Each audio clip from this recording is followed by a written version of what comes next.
ബലി. ഇസഹാക്ക് തൻ്റെ പിതാവായ അബ്രാഹത്തെ വിളിച്ചു. പിതാവേ, എന്താ മകനെ? അവൻ വിളി കേട്ടു. ഇസഹാക്ക് പറഞ്ഞു, തീയും വിറകുമുണ്ടല്ലോ, എന്നാൽ ദഹനബലിക്കുള്ള കുഞ്ഞാടെവിടെ? അവൻ മറുപടി പറഞ്ഞു, ബലിക്കുള്ള കുഞ്ഞാടിനെ ദൈവം തന്നെ തരും. അവരൊന്നിച്ച് മുന്നോട്ട് പോയി. ഉൽപ്പത്തിയുടെ പുസ്തകം 22-ാം അധ്യായം 7-8 തിരുവചനങ്ങൾ. ബലി എന്ന പദത്തിന് ഉൽപ്പത്തി പുസ്തകത്തോളം പഴക്കമുണ്ട്. 2ാം തലമുറ തൊട്ട് അത് ആരംഭിക്കുന്നുമുണ്ട്. എന്നിട്ടും പഴയ നിയമ ബലികളിൽ തങ്ങൾക്ക് പുറത്തുള്ള എന്തോ ചില കാര്യങ്ങളെയാണ് അവർ അർപ്പിക്കുന്നത്. ഒരാൾ അയാളെ തന്നെ അർപ്പിക്കുന്ന ബലി ക്രിസ്തുവിനോട് കൂടെയാണ് ആരംഭിക്കുക. ആത്മബലിയുടെ നവീന സംസ്കാരമാണ് പുതിയ നിയമം. പഴയ നിയമത്തിലെ ബലികളിൽ കുറച്ചെങ്കിലും ക്രിസ്തുവിനോട് പൊരുത്തം പുലർത്തുക അബ്രാഹാമിൻ്റെ ബലിയാണ്. കാരണം ബലിവസ്തു മകൻ തന്നെയാണ്, അതും വാർദ്ധക്യത്തിൽ കിട്ടിയ മകൻ.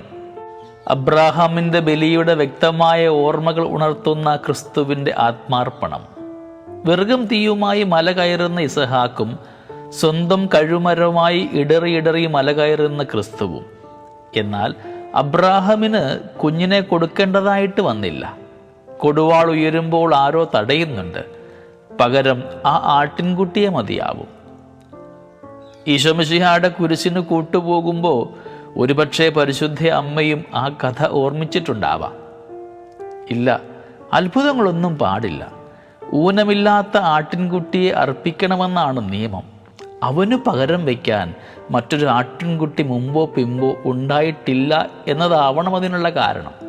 അവൻ്റെ ബലിയുടെ മുദ്രകൾ ഭൂമിയിലെമ്പാടുമുള്ള മനുഷ്യരുടെ നെഞ്ചിൽ പതിഞ്ഞിട്ടുണ്ട്. ഗാർഹിക പരിസരങ്ങളിൽ നമ്മുടെ ഉറ്റവർ നൽകുന്ന ബലി കാണാതെ പോകരുത്. മീനവെയിലിൽ പാറ പൊട്ടിക്കുന്നയാളും ശീതീകരിച്ച മുറിക്കുള്ളിലിരുന്നു കൊണ്ട് ഗവേഷണത്തിലേർപ്പെടുന്ന സയൻറ്റിസ്റ്റും അതുതന്നെയാണ് ചെയ്യുക. ടെലിഫോൺ കണ്ടുപിടിച്ച ഗ്രഹാം ബെൽ എന്തുകൊണ്ട് തൻ്റെ നാട്ടിലേക്ക് ഫോൺ ചെയ്തില്ല എന്ന് ഒരു കുട്ടി ചോദിച്ചപ്പോൾ അവരുടെ പതിവ് കുറുമ്പാണെന്നേ കരുതിയുള്ളൂ. പിന്നീടാണ് മനസ്സിലായത് അയാളുടെ ഭാര്യയും കുഞ്ഞും ഊമരും ബധിരരുമായിരുന്നു. ഓരോ ബലിക്ക് ശേഷവും കുറെ കൂടെ നല്ലത് എന്തോ സംഭവിക്കുന്നു. ക്രിസ്തു മരിച്ചപ്പോൾ സംഭവിച്ചതുപോലെ ഭൂമിയുടെ ഉള്ളടരുകളിൽ വിശ്രമിച്ചിരുന്ന മൃതർ പുറത്തു വന്നുവെന്ന് വായിക്കുന്നത് പോലെ മരിച്ചവർക്കും മരണാസന്നർക്കും വേണ്ടി ചില ബലികൾ തുടർന്നേ പറ്റൂ.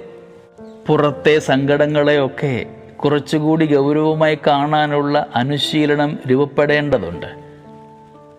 നമ്മുടെ കൊച്ചിയുടെ പശ്ചാത്തലത്തിൽ പറയുന്ന ഒരു ഉപമ പോലെ, അരൂരിൽ നിന്ന് കാക്കനാട്ടേക്കുള്ള ലോ ഫ്ലോർ ബസ്സിൽ പുറകിലത്തെ സീറ്റിലിരിക്കുന്ന പെൺകുട്ടിയുടെ കണ്ണ് നിറഞ്ഞൊഴുകുകയാണ്.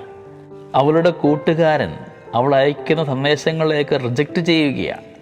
അവൾക്ക് കരയാം, നെട്ടൂര് വരെ. അവിടെ ലേക്ക് ഷോർ ഹോസ്പിറ്റലുണ്ട്. തല മൊട്ടയടിച്ച് അതിൽ നീലച്ച വരകൾ അടയാളപ്പെടുത്തിയ ചെറിയൊരു മകനെയും ചേർത്ത് പിടിച്ച് ഒരമ്മ മുമ്പിലെ വാതിലിലൂടെ അകത്ത് പ്രവേശിക്കുന്നു. ഇനി അരൂരിലെ പെൺകുട്ടിക്ക് കരയുവാൻ അവകാശമില്ല.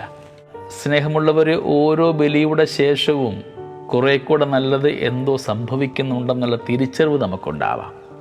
ഈ നോമ്പ് കാലത്ത് നാമൊക്കെ ആയിരിക്കുമ്പോൾ അനുദിന ജീവിതത്തിലെ സഹനങ്ങളെയൊക്കെ സങ്കീർത്തനമാക്കുവാൻ, നാമൊക്കെ നമ്മുടെ സങ്കടങ്ങളെക്കുറിച്ച് അവലാദികൾ പറയുമ്പോൾ അതിലും വലിയ സങ്കടങ്ങൾ പേറുന്നവരും ഈ ഭൂമിയിൽ നന്മയിൽ ജീവിക്കുന്നുണ്ടെന്നുള്ള തിരിച്ചറിവോടുകൂടെ പോകുവാൻ നമ്മളെ ഓരോരുത്തരെയും പ്രാപ്തരാക്കണമേ എന്ന് നല്ല ദൈവത്തോട് നമുക്കിന്ന് പ്രാർത്ഥിക്കാം.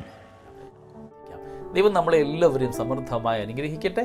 നമ്മുടെ കർത്താവ് ഈശോ മിശിഹായുടെ കൃപയും പിതാവായ ദൈവത്തിൻ്റെ സ്നേഹവും പരിശുദ്ധാത്മാവിൻ്റെ സഹവാസവും നമ്മളെല്ലാവരോടും കൂടെ ഉണ്ടായിരിക്കട്ടെ, ഇപ്പോഴും എപ്പോഴും എന്നേക്കും. ആമേൻ.